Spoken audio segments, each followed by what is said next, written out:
Oke, kita mulai hari ini kita ngobrol segala hal tentang teks. Kalau pertemuan sebelumnya kita ngobrol tentang bahasa Inggris, hari ini kita ngobrol tentang teks. Adik-adik. Sesuatu yang kelihatan membosankan, tetapi sangat menentukan masa depan kalian, betul? Betul. Nah, mari kita lihat dulu apa yang harus kita perhatikan ketika kita berhubungan sama teks. Ngobrol dulu tentang tipsnya, ya.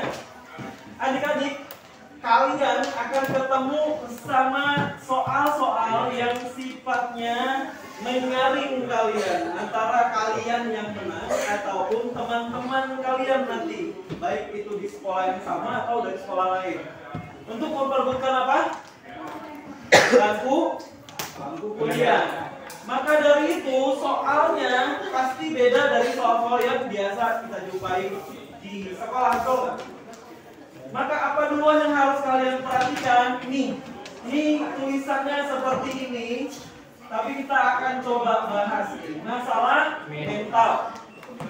Adik-adik, karakter soal teks nantinya yang kalian jumpai kalau ketemu sama teks UTBK, biasanya awal teksnya itu lumayan bikin kita gentar. Kalian udah buka bukunya belum? Coba lihat teks 1 bahasa Inggris 1. Saya kasih kesempatan sampai hitungan 10 aja. Kalian lihat sebentar, lalu rasakan bagaimana perasaan kalian kalau ketemu teks seperti itu. 2, 3,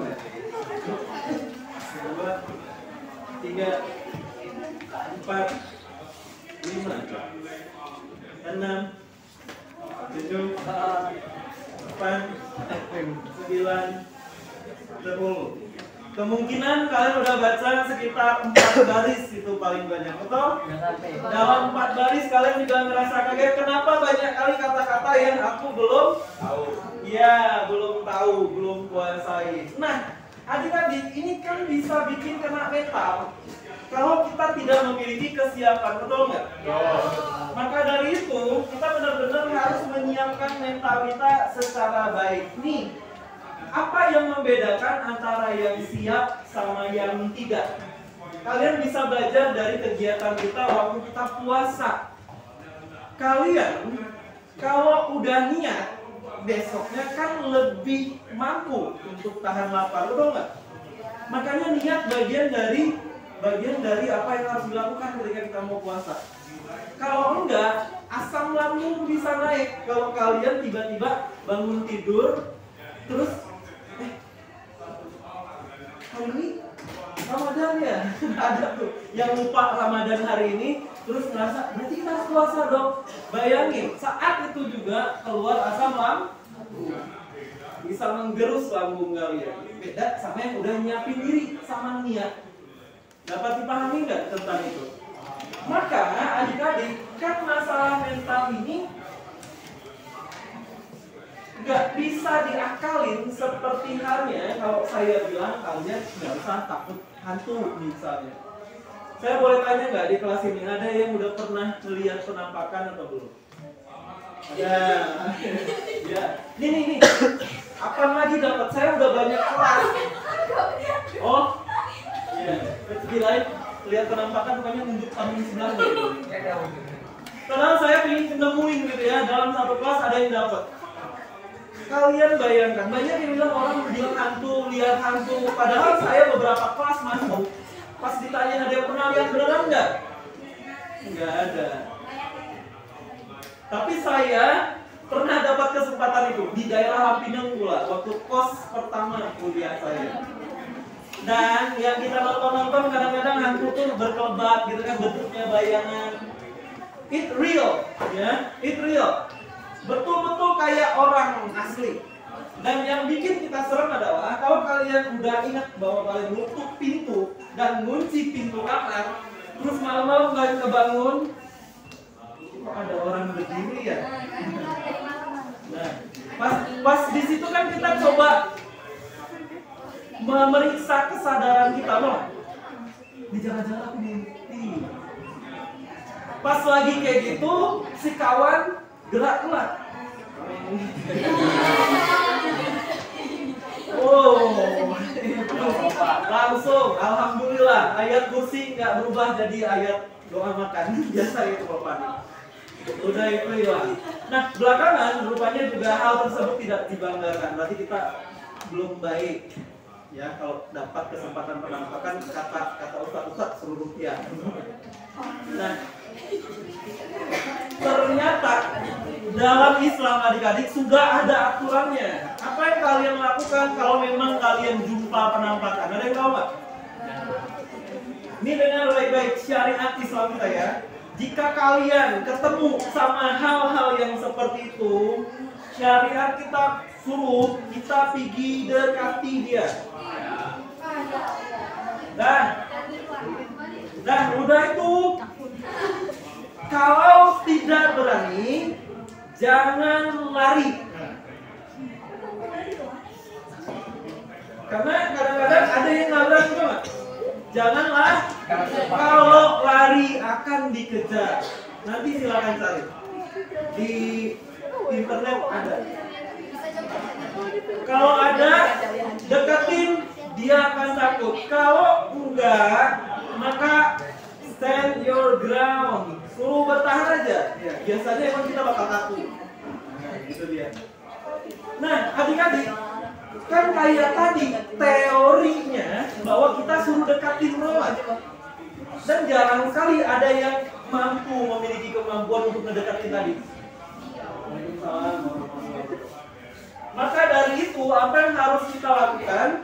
Yang tadi berdiri atau diam. Saya juga bakal bilang sama kalian, mental kita harus bagus pas ketemu sama teks. Beneran nggak bakal bagus pas kalian ketemu teks benerannya? Iya kan? Nggak ada yang bisa jamin ya kan? Tapi bagaimana cara kita menyiapkannya adik-adik masalah mental ini? Ini nomor satu yang harus kalian siapkan. Hanya berharap soal saya tulis di sini susah, tapi bahasa lainnya soal yang masuk akal. Kalian akan masuk kompetisi, terus kepala kalian start, semoga soalnya mudah. Doanya bagus atau enggak? Kelihatannya bagus, tapi kalau soalnya mudah, kawan kalian lain juga dapat soal mudah. Mana kita sering nggak teliti pas ngerjain soalnya, bisa bahaya loh. Kalau saya boleh kasih rekom doanya, ya Allah semoga soalnya susah dan aku bisa menjawabnya. Benar? Nah, jadi kalau kalian udah mengharapkan sesuatu yang masuk akal adik-adik, sekarang saya kasih tahu kasus aslinya. Dan ini kalian nggak bisa berharap demikian selalu. Saya kebetulan ketemu sama salah satu siswa tahun lalu lagi main basket di lapangan Belambadan. Datang dia.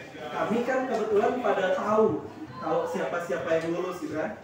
Itu jadi obrolan tentor. Gimana dek? Alhamdulillah. Pilihan pertama ya? Iya. Informatika dia Dewi. Gimana bahasa Inggrisnya? Alhamdulillah tahun ini mudah. Wah, alhamdulillah. Kami sangat senang mendengar. Kalau kalian udah nyiapin diri sama soal yang susah, tiba-tiba keluar soal yang mudah, happy nggak? Happy lah. Saking happy-nya kan manggil pengawasnya kan, Bu, Pak, oh iya kenapa? Maaf ini apa soalnya nggak salah? Kok salah pula kenapa? Mudah kali Bu. Ketahuan sama kawan lain, habis kita. Tapi adik-adik satu lagi, kalian udah nyiapin soal yang susah, keluarnya soal susah juga. Setidaknya kan bakal ngangguk-ngangguk kan? Sudah kuduga. Berasa udah betul prediksinya, emang soalnya susah. Kawan sebelah nengok kalian ngangguk-ngangguk, dikira bisa, karena cuma sekarang baru sesuai prediksi. Cuma kawan sebelah tuh pandai kali. Hati-hati ya, angguk-angguk boleh, Tinggi bilang yes, yes, ya itu jangan. Itu menimbulkan kerusuhan. Ya. Oke, masalah penyiapan mental dapat dipahami. 50% lebih langsung gagal di awal, cuman gara-gara mengucapkan sesuatu yang berbahaya. Kayak gini. Mampus aku. Mampus dia. Saya lebih senang salah satu pengajar yang saya pernah dengar dia berceloteh sekali aja ketika ketemu soal susah, tahu nggak dia? Menantang. Itu beda kali kondisi mentalnya antara mampus aku sama menantang. Oke, dapat dipahami yang pertama. Sekarang kita lihat yang kedua. Kalau kalian nggak dikasih tahu bisa berbahaya. Lihat nih. Baca cuma boleh maju. Nih. Bang, kami kan memang bacanya maju. Apa benar demikian? Coba kita lihat. Biasanya saat kalian melakukan sesuatu hal yang penting, adrenalinnya juga jalan kan? Bentar lagi kan kalian ujian semester 1, benar gak? Pas ketemu soal, kalian agak antusias, terus kalian napasnya agak kurang teratur, terus pas lagi jalan sampai sini baru nyadar, aku dari tadi ngapain ini buka-buka soal aja. Terus jalan lagi sampai sini, ini ngobrolin apa sih, aku nggak paham. Terus jalan lagi sini, aduh banyak kali kok aku yang nggak bisanya. Ini namanya belajar bacanya maju mundur. Makanya banyak orang yang bilang soal teks waktunya sempit. Iya, ini kan kalau ditarik jadi panjang waktunya karena bacanya maju mundur. Tidak demikian adik-adik. Saya memang menyarankan adik-adik itu baca semua secara cepat dan santai. Meskipun ada banyak hal-hal yang tidak kita pahami dan kita tidak tahu artinya, untuk mendapatkan gambaran utama dari apa yang mau diobrolin. Benar nggak? Kalau ada 4 paragraf, jangan pernah coba-coba memahami baru baca 2 paragraf doang. Oh, ini tentang ini, belum tentu. Maka baca aja dulu, baru di ujung kita bilang, oh ini tentang ini. Itu sudah setengah menuju kemenangan. Makanya baca aja terus tanpa perlu bolak-balik. Dapat dipahami sampai sini? Nanti akan ada hubungannya sama strategi yang akan kita kasih. Jelas ya? Sekarang nomor 3. Ini masalah kecepatan.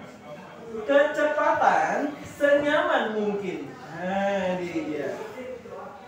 Adik-adik, ada hal yang positif dari seorang pembalap. Seorang pembalap biasanya kan udah biasa balap, betul nggak? Maka ada keahlian yang dia miliki. Dan dia benar-benar tahu karakter jalan, karakter pengguna jalan. Itu sebabnya dia menjadi pembalap. Dan orang balap, misalnya bawa 80 km per jam, kan dia nggak normal sama dia, enggak? Dan lumayan smooth dia bawanya. Maka kecepatan nyaman bisa didapatkan melalui latihan.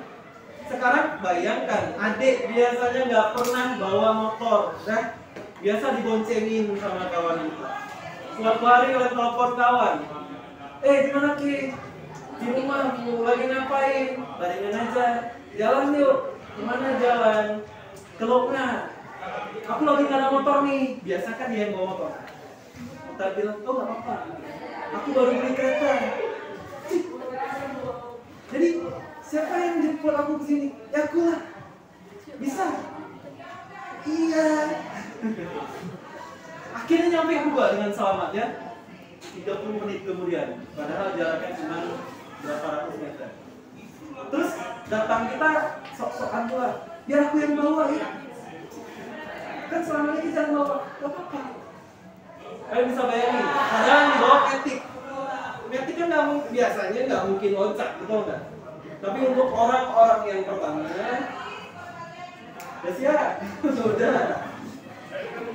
Bagi yang pernah bawa mobil, pasti gas pertamanya gini, terus mati. Baru nyadar rupanya gasnya mobil sangat sensitif. Di sini juga saya baru tahu betapa berbahayanya kita berada di lampu merah. Seandainya yang di belakang orang-orang baru bawa mobil. Maka dari itu adik-adik, Kalau kalian dapat kesempatan untuk berlatih 1 teks saja per hari, insya Allah kesempatan nyamannya bisa tercipta. Jadi bukan terburu, tapi memang dapat dia. Udah beres? Sudah paham maksudnya? Sama yang terakhir, number 4. Nih, meski gak tahu arti. Nah, ini kelihatannya kok kayak angin segar bagi yang gak senang bahasa Inggris. Apa yang harus kalian lakukan tiba-tiba kalian gak tahu arti? Lihat baik-baik nih.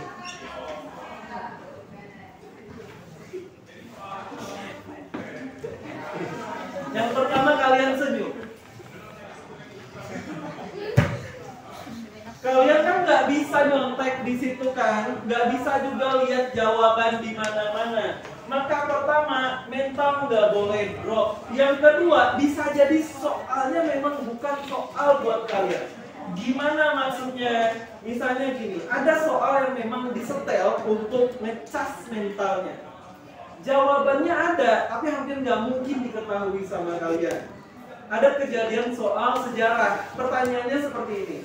Sebutkan inti pidato dari Presiden Soeharto pada Disnatalis UGM tahun 1987. Soal sejarah. Kalau ditanya kejadian tersebut ada enggak? Ada. Layak enggak untuk diingat? Mungkin kalau saingannya 10 November sama 17 Agustus yang tadi entah kemana-mana bro. Bagi anak yang tidak biasa berlatih dan tidak biasa main soal dan juga tidak tahu trik ini, kan seringnya nyalahin diri sendiri. Itu nggak bisa nih, gimana nih ya, udah kurang 1. Anak yang overthinking sangat berbahaya dalam teks UTBK. Maka dari itu, kalau 1 nomor kan nggak bisa, biasa aja udah. Nomor 2 kan nggak bisa juga, kata Bang Budi nggak apa-apa. Aku nggak boleh mental. 32 nomor kemudian nggak bisa juga. Silakan pikirkan alternatif masa depan lah lain. Nah, nggak kayak gitu juga. Semoga banyak yang bisa dijawab. Gimana nih masalah tips? Udah mulai dapat gambaran masalah teksnya. Sekarang kita bakal masuk ke masalah teknis ya adik-adik. Nah, kalau kalian sudah tahu apa-apa yang bakal keluar, setidaknya kan enggak terlalu capek belajar kesana kesini itu enggak. Strategi berhubungan sama teks. Ini dia. Number 1. Soal yang sering muncul kan main idea. Sampai kalian muak sama ini kata-kata kan? Apalagi topik ataupun judul ya. Title. Apa yang harus dilakukan? Tadi kan udah baca sekali toh. Nah, begitu kalian sudah baca sekali, coba kalian cari kata terkuat utama. Maksudnya apa? Kalian sudah baca teks tadi, terus kalian pikir kalau saya rangkum ini menjadi 1 kata saja yang paling mewakili, harusnya kata tersebut tuh ini misalnya. Dan itu akan membantu kalian benar-benar clear your mind. Ini pasti ini tentang transmigrasi nih. Misalnya, kayaknya itu terlalu jelas untuk dihilangkan, coba. Nah, adik-adik, kebiasaannya dari 5 opsi yang tersedia, misalnya kata terkuatnya transmigrasi. Biasanya memang cuma 1 yang tidak memakai kata tersebut. Tapi kan yang 1 biji ini udah membantu kita juga untuk nggak salah nangkep. Karena biasanya kata transmigrasinya nggak ada, tapi dikemas dengan kata-kata yang kelihatan keren. Sampai-sampai kita rasa, jangan-jangan ini jawabannya. Tapi kalau nggak ada transmigrasinya, berarti bukan. Maka sisanya 4. Dari 4, kebiasaan kali ketemu sama soal bertahun-tahun, akan ada juga 1 soal yang terlalu jauh untuk jadi jawaban. Kita udah langsung yakin, bukan ini jawabannya, aku tahu.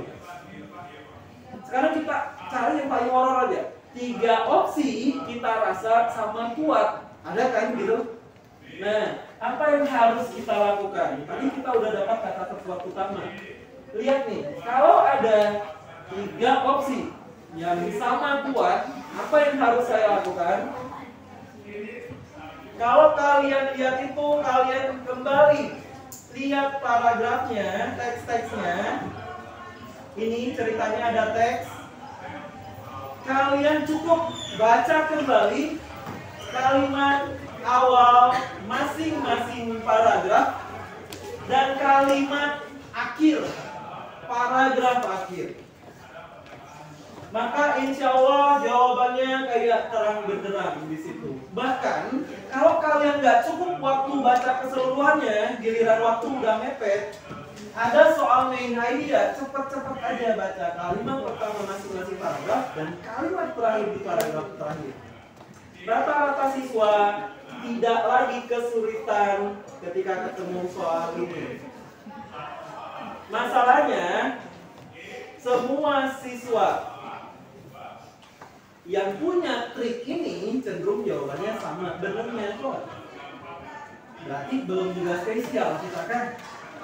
Tapi setidaknya soal ini nggak boleh kita tinggalkan nih. Kalimat akhir, bilas, paragraf. Berarti udah kayak soal wajib. Kalau ada soal B, satu lagi saya tambahkan di sebelah sini. Ada juga cari kata terkuat kedua. Ini kalau kita beruntung, kadang-kadang ada masalah batasan yang diberikan dalam ulasan yang sedang dibicarakan. Saya kasih contoh.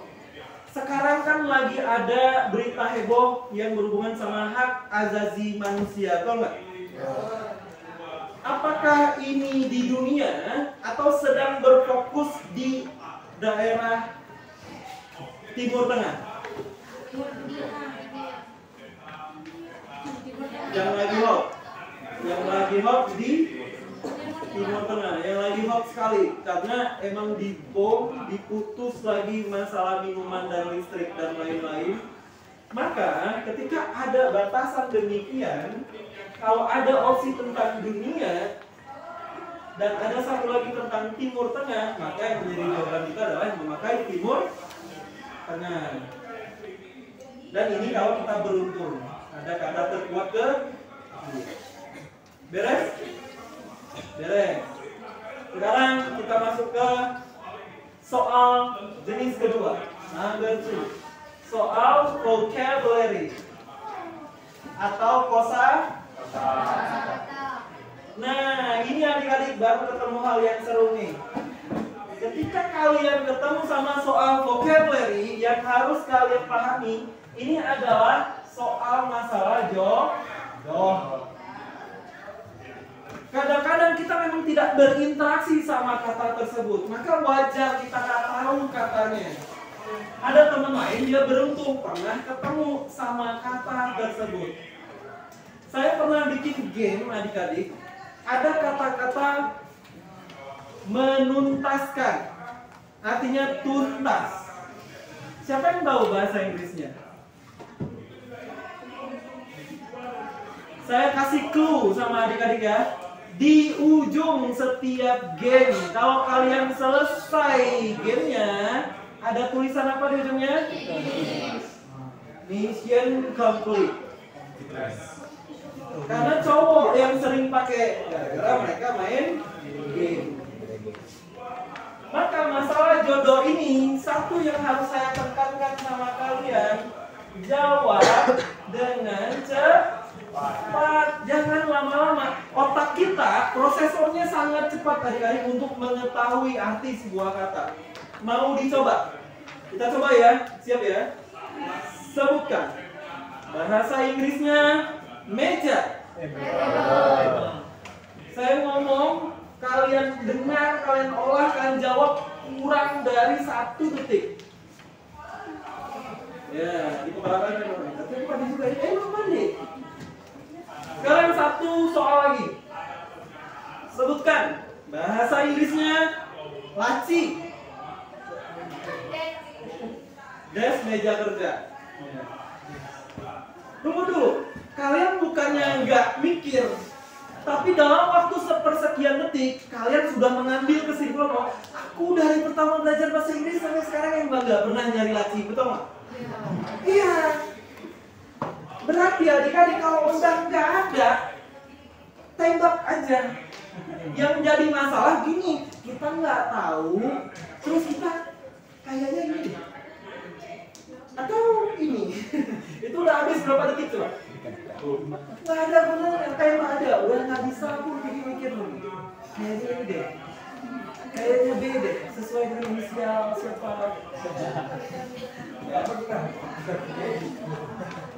Ya, bahasa Inggrisnya laci itu drawer. Dan ini sebetulnya kayak menyindir juga kebiasaan kita belajar.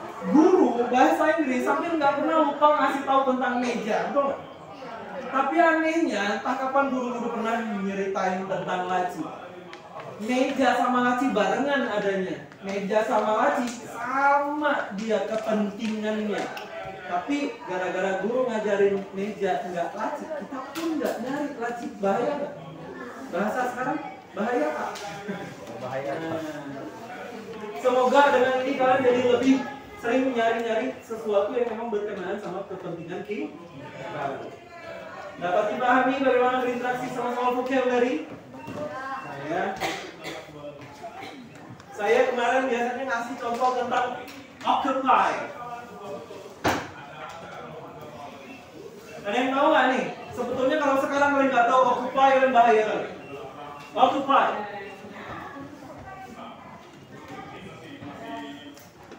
Nih, siapa yang berjodoh sama kata-kata ini? Dengar baik-baik. Kadang-kadang ada orang naik pesawat kan, saking seringnya dia naik pesawat kayak rumah sendiri ya. Udah itu dia pengen ke toilet. Pas pengen ke toilet, rupanya lagi ada orang di dalam.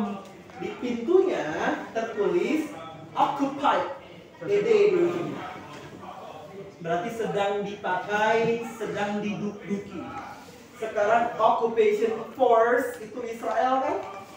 Nah, sebetulnya itu makanya kalian harusnya udah mulai terbiasa sama kata-kata occupy, occupation, mereka yang tentara pendudukan Israel.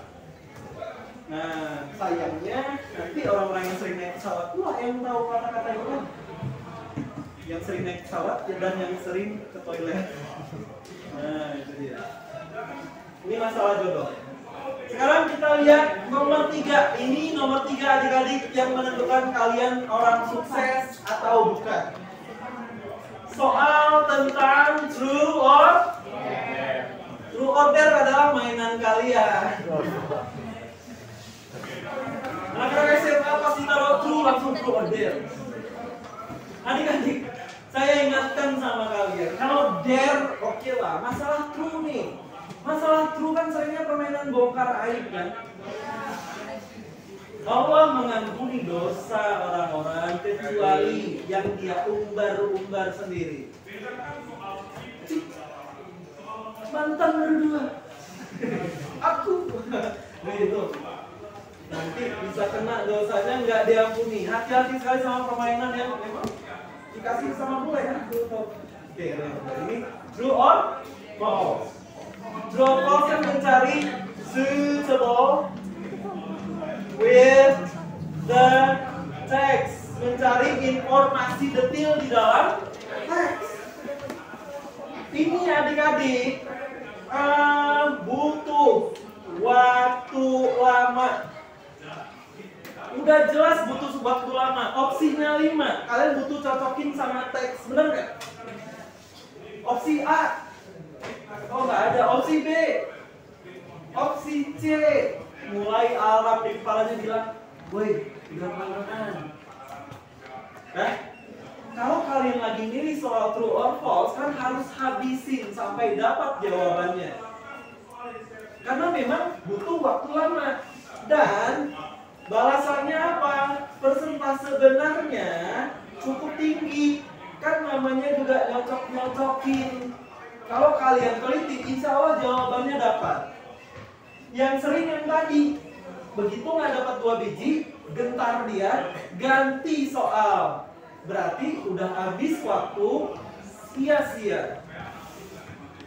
Ya, kalau kalian harus memilih soal, dan saya pilihkan buat kalian, saya akan meminta kalian targetin ini satu main idea, lalu kerja keras di sini 2 soal dari 5 yang tersedia. Insya Allah kampus sudah bisa kalian capai. Nanti kan ada 20 soal teksnya ya, berarti bakal ada sekitar 4 teks. Maka 8 soal. Kalian memilih USK, insya Allah beres. Pilih kedokteran pun masih bisa bersaing. Kalau kalian memilih yang nasional, maka tambahin 1 lagi. Mana tahu targetkan main idea 1, keluar file 1, tiba-tiba berjodoh pula sama kata-kata ibu 1. Kan beres. Keluar kita senyum-senyum. Nah, masalah yang ini apa? Masalah ini adalah kenapa hubungannya sama kita sukses atau enggak? Otak kita pas latihan bilang bisi, ini kok ku cari dapat. Betul nggak? Terus gara-gara PD tadi kita nggak nyari lagi. Ini kok ku cari dapat nih, dan itu kita nggak nyari lagi. Sehingga kita mengorbankan kecepatan kita. Kalau mau latih kecepatan, kalian butuh latih soal jenis ini. Capek, tapi ada hasilnya. Dapat dipahami sampai sini? Nah, berikutnya soal number 4. Ada soal conclusion atau bahasa lainnya verbnya conclude, menyimpulkan. Nah, adik-adik saya tanyain sama kalian. Kalian kalau bikin kesimpulan tuh di awal, di tengah atau di akhir? Di akhir kan? Pasti bakal mengesalkan kalau kalian ada yang lagi duduk-duduk datang kawan kita, Toki, apa? Jadi kesimpulannya kayak gini. Kawan kita kan kesel ya. Intronya nggak ada, pemanasannya nggak ada, tiba-tiba ngobrol kesimpulan. Pasti ada kawan yang lempar sepatu. Conclusion, berita baiknya justru lebih mudah dari main idea. Kalau kalian pemberani, karena cuma perlu nyari di paragraf akhir. From the text we can conclude that. Cari terus di paragraf akhir. Tapi saya ragu-ragu, takut-takut saya salah pula. Bahaya kalau kalian baca semua. Saya kasih contoh. Ada 4 teks ya. Teks pertama ngobrol si A orangnya ramah. Teks kedua ngobrol si A suka membantu orang. Di teks ketiga dia juga mengajak orang lain untuk membantu orang. Di paragraf keempat, ternyata dia punya maksud buruk di balik hal tersebut. Kesimpulannya, dia baik atau jahat? Jahat. Padahal cuma ada di teks akhir doang, tahu nggak? Kalau kalian campur sama ini namanya rangkuman. Bisa blur jawaban kita. Kalau ada soal, the text mainly talks about, teks ini paling banyak ngobrol tentang apa? Tentang hal yang baik yang dia lakukan. Tapi kesimpulannya dia baik nggak? Kesimpulannya enggak, dia jahat. Karena di paragraf akhir terjadi pembelokan. Bisa dipahami tentang conclusion? Bisa. Ini kalau ada 3 keluar justru malah jadi lumbung nilai kita. Berikutnya nomor 5. Ini yang membuat siswa lokal akan berbeda sama siswa level nasional. Ada namanya infer atau juga bisa disambung misalnya inference. Saya bikin di sini imply. Bagi yang suka belajar TOEFL, adik-adik, justru soal TOEFL nanyanya itu imply, makna tersirat. Soal masuk kuliahan malah makanya infer. Maksud dia bilang makna tersirat, padahal justru dia kebalikannya. Dengan baik-baik supaya tidak sesat. Soal Indonesia masih sering menganggap inference sebagai imply. Kalian butuh jawaban kalian betul, ya kan? Maka ya udah ikutin apa maunya panitia aja. Beres? Dapat dipahami? Berarti kita sebut ini yang tersirat. Saya juga tetap pakai tanda kutip di sini. Tersirat, padahal bukan itu. Nah, apa challenge dari teks ini, dari soal ini? Kata-kata di teksnya akan berbeda sama opsi jawaban kita yang benar. Dia tidak memakai kata-kata yang sama. Maksudnya gimana adik-adik? Misalnya gini ya, si ibu ini kalau tiap tahun selalu update tasnya, LV, Gucci, dan lain-lain. Yang tahu biasa cek. Si ibu ini kalau bikin acara selalu gegap gembita. Si ibu ini kalau pergi liburan ke tempat-tempat yang eksotis dan luar biasa.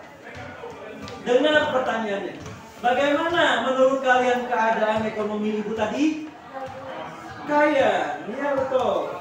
Sepanjang yang saya bilang tadi, cerita si ibu, ada kesebut kaya enggak? Tidak. Cuman ada ciri-cirinya, betul? Maka di teks itu ciri-cirinya, dan di jawaban kita adalah ya kesimpulan yang kita ambil dari ciri-ciri tersebut. Dapat dipahami? Sehingga kalau kalian nanti merasa ragu sama jawabannya, silakan dibuat kayak jembatan, kata-kata so, sehingga. Bahasanya gini, ciri-cirinya terlalu jelas sampai-sampai saya beranggapan bahwa dia itu demikian. Ya, itu inference. 5 soal ini dia cuma dijadikan modifikasi aja dikit-dikit. Sambil perjalanan kita ke depan ngebahas soal, insya Allah bakal lengkap kemampuan kita. Sekarang adik-adik saya minta sama kalian nih untuk tidak menggunakan HP-nya untuk menjepret. Saya minta kalian mencatat 7 kali lipat membuat kita lebih ingat. Oke? Silakan dicatat dulu. Jangan lupa bernapas dulu. Tarik nafas.